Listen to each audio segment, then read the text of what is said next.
Hmm. Puro ng parinig, puro ng ganun-ganun. What? Pangit yun, mas maganda yung mag-harapan. Magandang laban yun, pag-harapan tayo. Huwag yung puro kuda ng kuda. Diba?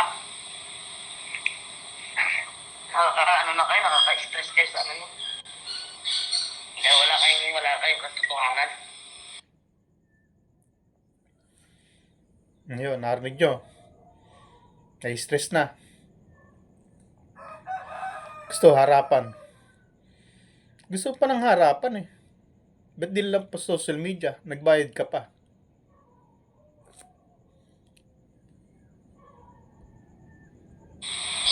Andiyan ka na si Sasa?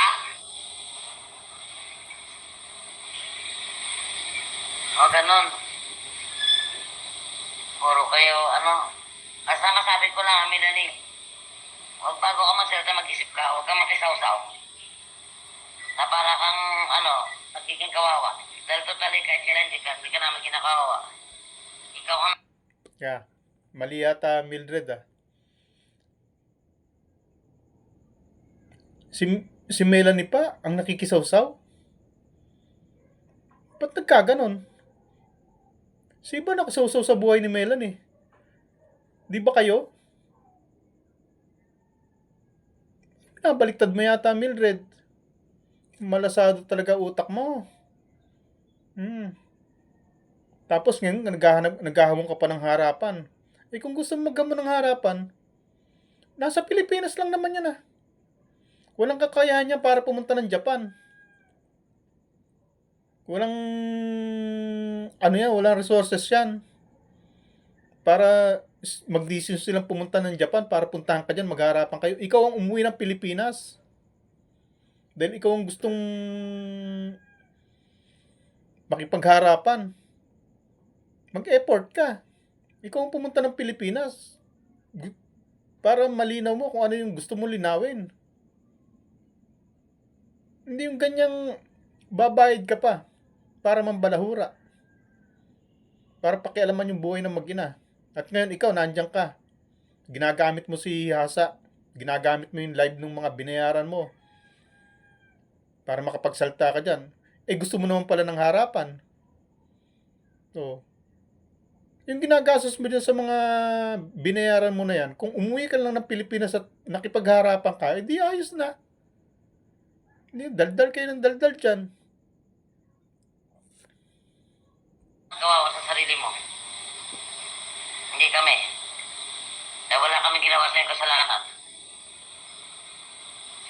Dahil sa pagkuha sa anak mo mula sa pool, ikaw may alam yan. Hindi ka namin tinanuan. Dahil ikaw magulang ka, alam mo yan, alam mo ang tama't malit. Pero ikaw nagsasabi yan, lahat tao babalik ka rin mo. Pangit yun, magpakatotoo ka lang. Dahil mula sa pool, hindi ka namin ginagawang hindi ka namin sinusulan, hindi ka namin pinag-advisean ka lang namin kung anong gagawin mo. Umayag ka naman, ngayon sabihin mo. Ayun. Hindi mo sinulsulan. Inadvisean mo lang. Ibig sabihin, may komunikasyon kayo.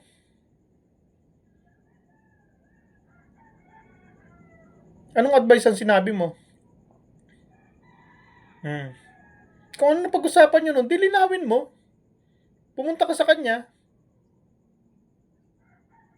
Kung may sinabi siyang laban sa inyo, na hindi ugma sa pinag-usapan nyo, di puntahan mo siya, isumat mo dun. Bakit kailangan pang gamitin ng social media? Kailangan pang gumamit ng mga bayaran vlogger. Tapos ngayon lumala ng lumala sitwasyon, tsaka ka magsasalta ng ganyan. Malasad talaga utak na ito. Ano talaga to? Utak talunan talaga to. May mga pinag-uusapan sila no na hindi siya nasunod. Hindi siya napagbigyan sa gusto niya. Sa bibig mo mismo nang galing. Na nag-uusap kayo nun. Pero ano nangyari? Hindi kayo nagkasundo, no? Pagkatapos ngayon, nasabi, bumaliktad. Hmm. Kaya bumaliktad yan, hindi kayo nagkasundo. Hindi niya nagustuhan ng mga sinasabi nyo. Hindi niya nagustuhan ng mga gusto niyo mangyari. Hmm. Tapos ngayon, galit na galit kayo. Bumayad ka ng mga bayarang vlogger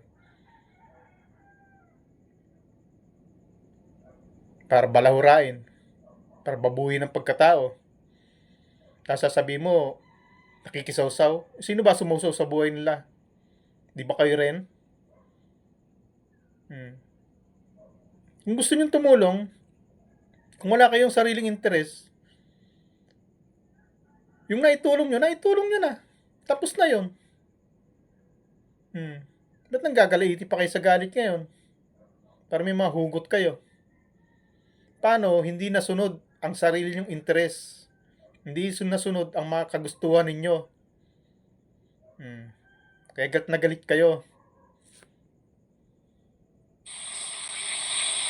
Inano ka namin, Melanie, mag-isip ka bago ka magsalita. Dahil hindi kami bata, napagsabihan ka ng ganon. Inaano namin sa'yo yung ano ng anak mo, dahil alam mo yun. Kaya huwag ka magkwento ng mga baliktad. Diba? Magharap din tayo, Melanie. Hindi pa yung tapos. Magharap tayo para maalaman mo talaga. Yun naman pala, gusto nyo pala magharap kayo. Ibig sabihin, hanggat hindi kayo nagkakaharap, walang katapusan to. Sa bibig mo lang nanggaling, hindi pa tapos. Ang gusto nyo, magharap pa kayo. Hanggang kailan kayo maghaharap? Alang ano ang puntahan ka ni Melanie dyan sa lugar mo para magkaharap kayo. Di para matapos na, puntahan mo. Hindi yung hamon ka ng hamon. Samantalang nasa iyo naman ang lahat ng pagkakataon. May pera ka naman yata pamasahe. Para makauwi ng Pilipinas. Para tapusin nyo na. Magkaalam-alam tayo. Hindi yung puro ka ngak-ngak. Ngak-ngak ka ng ngak-ngak. Dada ka ng dada. Gusto mo naman palang magkaharap kayo para matapos. Di ibig sabihin kung 10 years kayo bago magkaharap, 10 years pa ito matatapos? Abe, baka gas-gas na lalamunan ko rito. Ewan ko sa'yo. Kitid ng utak mo. Puro yabang ka lang. Kung talagang matapang ka, may pinaglalaban ka, at gusto mo ng harapan, umuwi ka rito. Hindi yung diyan ka dada ng dada. Tapos, bumabayad ka ng mga vlogger na balahura. Tuwan-tuwa ka pagka pinagmumura si Melanie, no? Yung mag-ina, no? Yan pa naman mga kinuha mo, ang gagaling magmura. Tapos tuwan-tuwa kayo.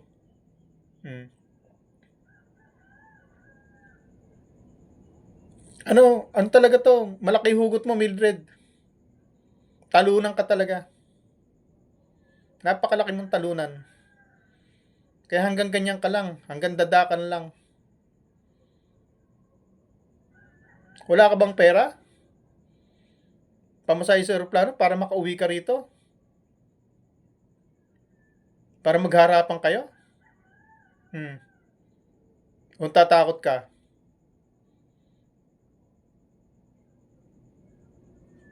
Gawin mo kasi. Huwag kang puro banta ng banta dito sa social media na. Pati kami, dinadamay mo na ayaw pag may nagsalta sa amin. Bakit? Mapipigilan mo ako? Gusto kong magsalta? Dumidepensa lang naman kami sa inyo.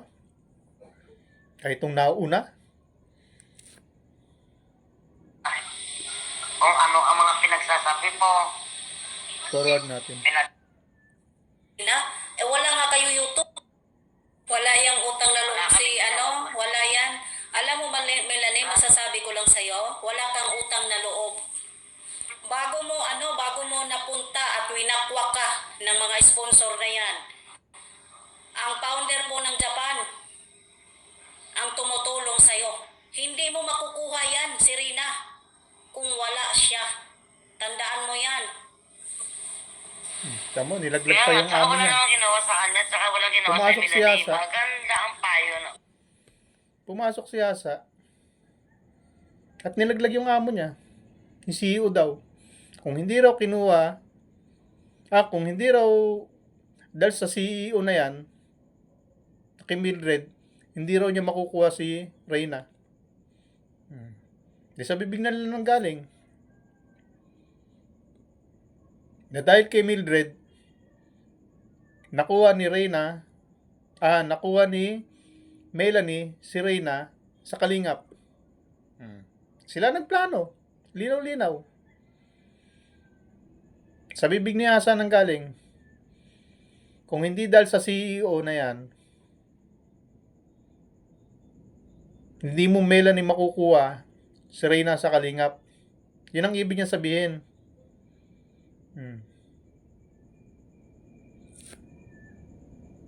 O sa'yo, payo namin sa'yo. Para sa inyong pamilya, sa anak mo, naging maayos. Ang karma po, Melanie, sa ngayon, hindi mo pa ang karma, Melanie, hindi po nagsasalita. Sa ngayon po, okay pa ikaw. Pero ito, tandaan mo. Yung karma, Melanie. Kaya nga, bakit? Anong karma pinagsasabi mo, Asa? Isa ka pang baliw ka. Paano makakarma yung mag-ina? Anong karma aabutin yan? Ayan na nga, puro ano na nga inaabot. Puro pambabalahura na nga inaabot sa inyo. Bakit? Ginusto niyo bang tulungan niyo siya? Siya ba may gusto? Di ba't kayo? Kung hindi kayo nakialam, hindi magkakaganyan. Sa bibig nyo na mismo nang galing. Ina-advisean nyo.